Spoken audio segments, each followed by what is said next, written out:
है कि एक समय था जब हिमाचल प्रदेश में हमारे को दुर्गम क्षेत्रों में आपकी प्राथमिक पाठशालाओं की 1-1.5 किलोमीटर में आपके स्कूल्स खुले थे। ये 80-90 के दशक की बात कर रहा हूँ।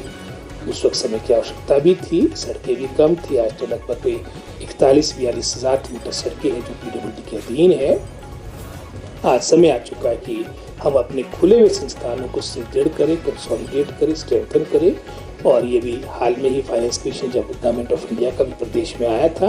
जिस तरह की समस्या हिमाचल प्रदेश में आ रही है, अन्य प्रदेशों में इस तरह की समस्या आ रही है। और उनका भी सुझाव था कि हम मैं समझता हूँ मर्जर की ओर जाए और जहाँ पर डिस्टेंस कम होंगे, उदाहरण के तौर पे 1.5-2 किलोमीटर के अंदर हमारा दूसरा आपकी प्राथमिक पाठशाला होगी, तो हम मर्जर का भी मैं समझता प्रस्ताव ला रहे हैं। टोटल तो लगभग कुछ 700-800 के आसपास है, लेकिन प्रथम चरण में हम वही करेंगे जहाँ उदाहरण के तौर पे 1-2 बच्चे हैं और नज़दीक में कोई 1.5 किलोमीटर के अंदर या पास दूसरा विकल्प है। तो इस सोच के साथ भी हम आगे बढ़ रहे हैं। और आपको याद होगा पिछले वर्ष भी तो जीरो एनरोलमेंट के आपके लगभग कोई 600-700 स्कूल्स थे,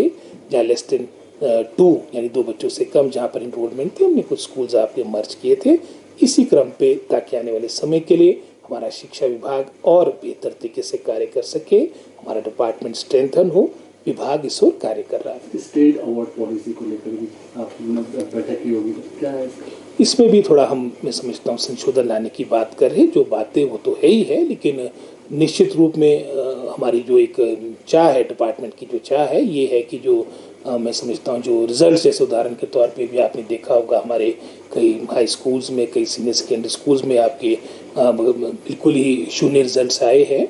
और जहाँ पर स्टाफ ना हो वो तो एक कारण बनता है कि वहाँ पर बच्चों ने कम स्टडीज़ की हो। कुछ ऐसे उदाहरण भी हैं जहाँ पर लगभग आपका पूरा स्टाफ था, फिर भी आपके रिजल्ट्स ठीक नहीं आए। वो तो एक और मैं समझता हूँ इनजस्टिस है। सारी बातों को लेकर हम ये भी देखेंगे कि जिनको हम ये स्टेट अवार्ड दे रहे हैं उनका प्रदर्शन धरातल पे अपने स्कूल पे क्या है। एक तरह से जवाबदेही हम चाहिए स्टेट अवार्डीज़ की बात हो, चाहे एक्सपोजर टूर्स आपके फॉरेन के लिए हो रहे हैं, कहीं ना कहीं अपने स्कूल के साथ उनकी जो मैं समझता हूँ परफॉर्मेंस है उसके साथ इन सब बातों को जोड़ना चाहिए। डीपी के आरएनपी रूल्स को लेकर किसके बारे में कहा है कि हम नियमों के अनुसार इन अपॉइंटमेंट्स को करेंगे। फर्स्ट अपॉइंटमेंट है जैसे मैंने पहले कहा विदाउट टीचर, जहाँ पर आपकी इनरोलमेंट 5 से अधिक है वहाँ पर टीचर मिले, क्योंकि हम मर्जर का भी देख रहे हैं जहाँ पर संख्या और डिस्टेंस नज़दीक है, वहाँ पर नज़दीक के हमारे स्कूल में उनका मर्जर हो। और साथ ही साथ लगभग कोई मैं समझता हूँ जो हमारे सिंगल टीचर स्कूल है उसमें भी हम एक तरह से जो जहाँ पर इनरोलमेंट ज़्यादा है, उदाहरण के तौर पे जहाँ पर 40 बच्चे होंगे या फिर आपके दूसरे स्कूल में 15 बच्चे, तो वरीयता वहाँ देंगे जहाँ पर 40 बच्चे, ताकि कम से कम सेकंड टीचर आपका स्कूल में उपलब्ध हो। पूरी पारदर्शिता के साथ, ट्रांसपेरेंसी के साथ हमारी जो ये बैच वाइज अपॉइंटमेंट्स हो रही है इनको स्टेशन दिए जाएंगे। और उसके उपरांत जैसे मैंने 6000 की संख्या बताई थी, 585 हमारे PGT के पद जो हमने कमीशन में लास्ट ईयर दिए थे, ये भी मैं समझता हूँ 1-2 सब्जेक्ट के आपके मैं समझता हूँ आपके डॉक्यूमेंटेशन रह चुकी है। शीघ्र ये भी 585 लेक्चर हमारे को मिलेंगे और इसमें भी हम इस तरह का नियम बनाएंगे ताकि विशेषकर जो हमारे दुर्गम क्षेत्र है वहाँ पर स्टाफ उपलब्ध हो। और उसके उपरांत हमारी जो 2800 के आसपास जो कमीशन के द्वारा एलिमेंट्री एजुकेशन की आपकी नियुक्तियाँ होनी है, जो हमने पहले मैं समझता हूँ यहाँ पर पब्लिक सर्विस कमीशन को दिया था, लेकिन जैसे फिर से हमारा ये हमीरपुर का सर्विस सिलेक्शन बोर्ड हमीरपुर का हमारा बोर्ड फंक्शनल हो चुका है, इसको वहाँ पर टेकअप किया जाएगा क्योंकि कमीशन ने ये कह दिया है कि हमारे पास काफ़ी वर्कलोड है। तो शीघ्र ये प्रोसेस भी हमारा हमीरपुर वाला प्रारंभ होगा ताकि हमारे को ये जो 6000 के आसपास पदों की हमने सैंक्शन लास्ट ली थी, ये सभी मैं समझता हूँ फील्ड में जाकर हमारे दुर्गम क्षेत्र में अपनी सेवाएँ दें। और इसके उपरांत जो NTT टीचर्स का भी हमने पिछली कैबिनेट में निर्णय लिया था,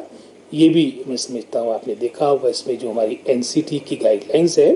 national council for teacher education, उसके अनुरूप आपकी नियुक्तियाँ होगी और इसमें हम प्रायोरिटी देंगे। जो 2 साल से हमारे मान्यता प्राप्त इंस्टीट्यूट से जिनकी डिग्री होगी उनको प्राथमिकता मिलेगी और ये शीघ्र ये भी प्रोसेस आपका प्रारंभ होगा। 1 साल लेंगे, इसमें 1 साल वाले जो अभी 2 साल का ही है और 1 साल का निर्णय मैं समझता हूँ अभी इस बारे में कोई चर्चा नहीं हुई है। तो दूसरा सर मर्जर की बात की आपने जी, उसको तैयार करने की कोशिश अब हो रही है, सर कुछ नए कदम कैसे उठाए जाएंगे? मैं समझता हूँ आज समय की आवश्यकता है कि हम अपने सिस्टम को, अपने एजुकेशन सिस्टम को स्ट्रेंथन करें, कंसोलिडेट करें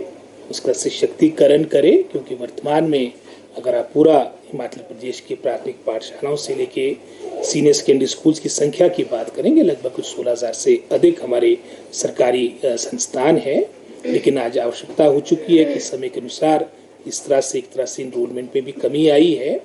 बेहतर सुविधाएं बच्चों को मिले, पर्याप्त मात्रा में स्टाफ उनके पास उपलब्ध हो। और इस विषय को लेके जब हाल में फाइनेंस कमीशन का भी हमारा हिमाचल का दौरा था, शिमला का दौरा था, काफ़ी विस्तार से इस पर चर्चा हुई। उनकी तरफ से भी सुझाव आया है जो पहले से ही मैं समझता हूँ हमारे विचाराधीन है कि हमने जहाँ पर स्ट्रेंथ कम है स्कूल्स में बच्चों की, और नज़दीक में ही उदाहरण के तौर पे 1.5-2 किलोमीटर में दूसरा हमारे पास वहाँ पर पाठशाला है, तो हम ऐसे स्कूल्स को मर्ज करें। तो इस सोच के साथ पिछले वर्ष भी हमारे कई आपके लेस देन 2 जहाँ पर 2 या 2 से कम बच्चे थे, डिस्टेंस भी नज़दीक था, तो इन स्कूल्स को मर्ज किया गया। जीरो इनरोलमेंट के भी कुछ स्कूलों को मर्ज करके लगभग की संख्या 700 के आसपास बनती है। और इस वर्ष भी मैं समझता हूँ हम ये प्रयास करेंगे कि जहाँ पर हमारी स्टाफ का कमी है, जहाँ हम बैच वाइज के माध्यम से, डायरेक्ट रिक्रूटमेंट के माध्यम से भी अपने ये खाली पड़े पद है उनको भरने की कवायद प्रारंभ है। साथ ही साथ युक्तिकरण के माध्यम से, रैशनलाइजेशन के माध्यम से, जहाँ पर मैं समझता हूँ इनरोलमेंट कम है, जैसे उदाहरण के तौर पे मैंने 2 या लेस देन 2 की बात कही है, वहाँ पर वहाँ का स्टाफ हमारे उन स्कूलों में जाएं जहाँ पर आपकी संख्या ज़्यादा बनती है। तो इन टोटल लगभग कोई 700-800 स्कूल है जहाँ पर हमारी संख्या बच्चों की काफ़ी कम है, और प्रथम चरण में हम उन्हीं स्कूल्स को चिन्हित करेंगे जहाँ पर आपका डिस्टेंस आपका 1.5-2 किलोमीटर के आसपास है। इस सोच के साथ हमारा विशेषकर, क्योंकि ये एलिमेंट्री एजुकेशन में अधिकतर स्कूल है, हमारा डायरेक्टरेट अपना प्रारूप तैयार कर रहा है और शीघ्र मैं समझता हूँ इसके बारे में हम निर्णय लेंगे। सर, जो डिस्टेंस तय किया गया है, जैसे ग्रामीण इलाकों में काफी दूरी पर भी स्कूल्स हैं और एनरोलमेंट काफी कम है, तो उनके लिए कुछ आप जानते हैं कि हिमाचल प्रदेश में लगभग अब ये मानकर हम कह सकते हैं कि 100% के आसपास हमारी कनेक्टिविटी हो चुकी है। मात्र कुछ हमारे, मैं समझता हूँ, ट्राइबल एरियाज में ऐसे क्षेत्र रहे होंगे, लेकिन इसमें भी जैसे मैंने पहले कहा 1.5-2 किलोमीटर के आसपास का हमने डिस्टेंस रखा है, बच्चों को भी असुविधा ना हो। लेकिन बच्चे वहाँ पर मात्र, मैं समझता हूँ, स्कूल खुले रहे, टीचर वहाँ ना हो, उनके एक तरह से हाजिरी तक सीमित हो, उसका भी मैं समझता है कि इनजस्टिस उन बच्चों के साथ होगा। स्कूलों का अर्थ है कि वहाँ पर पर्याप्त मात्रा में हमारी, मैं समझता हूँ, टीचर्स की संख्या हो। और इस सोच के साथ ही लगभग जो 2200 के आसपास जो हम पिछले वर्ष से लेके अपनी बैच वाइज रिक्रूटमेंट का हमने जो कार्यक्रम प्रारंभ किया था, जिसके माध्यम से 2200 टीचर हमारे को मिल रहे हैं, इसमें भी हमने एक, मैं समझता हूँ, पैरामीटर तय किया है कि विदाउट टीचर स्कूल, जिनकी संख्या लगभग कोई पूरे प्रदेश में 350 के आसपास बनती है, सिंगल टीचर स्कूल्स और उसकी संख्या भी लगभग कोई 31-3200 के आसपास है, और स्कूल ऑफ एक्सीलेंस जो 850 के आसपास जो हमने नोटिफाई किए हैं, हम इन तीनों, मैं समझता हूँ, स्कूलों को प्राथमिकता देंगे। और हमारा पूरा प्रयास रहेगा कि अधिकतर इन पदों को भरा जाए, क्योंकि अधिकतर पद हमारे दुर्गम क्षेत्र, जैसे आपने भी कहा, जहाँ पर डिस्टेंस ज़्यादा रहता है, तो शीघ्र मैं समझता हूँ जैसे हमारा इसके बारे में जो हमारी अपॉइंटमेंट ऑर्डर्स है, ये बहुत ही शीघ्र मैं समझता हूँ सार्वजनिक हो जाएंगे, और इन सभी हमारे टीचर्स की सेवाएं इन क्षेत्रों में ली जाएगी। डीजीटी जेबीटी में क्या भर्ती नियमों